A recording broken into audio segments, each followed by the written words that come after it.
Hello বন্ধুরা, আজকে আমরা চলে এসেছি ইটাহার। আপনারা এখানে দেখতে পাচ্ছেন শ্রী ঢাকা জুয়েলার্স। আর শ্রী ঢাকা জুয়েলার্সের পরেই কিন্তু এখানে দেখতে পাচ্ছেন খুশির ভান্ডার মেডিকেলের ব্যানার লাগানো রয়েছে। দেখতে পাচ্ছেন এই যে খুশির ভান্ডার মেডিকেল।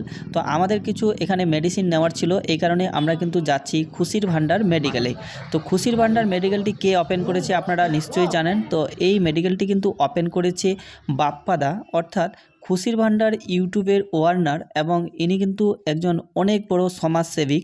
তো ইনি কিন্তু খুশির ভান্ডার মেডিকেলটি ওপেন করেছেন। তো আমরা খুশির ভান্ডার মেডিকেলে চলে এসেছি।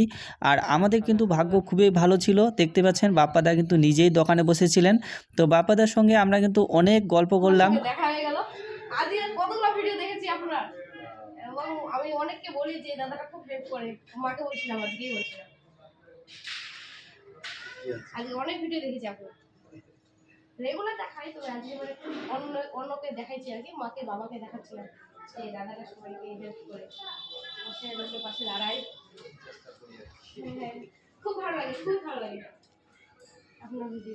তো বন্ধুরা, আমি আপনাদের বলবো, আপনারা যারা ইটাহারের আশেপাশের মানুষ আমার ভিডিওটি দেখছেন, তো তারা কিন্তু অবশ্যই আপনারা বাপ্পাদার খুশির ভান্ডার মেডিকেল শপ থেকে আপনার প্রয়োজনীয় ওষুধপত্রগুলো কিনুন, এবং আপনিও কিন্তু সমাজসেবার কাজে অংশগ্রহণ করতে পারবেন।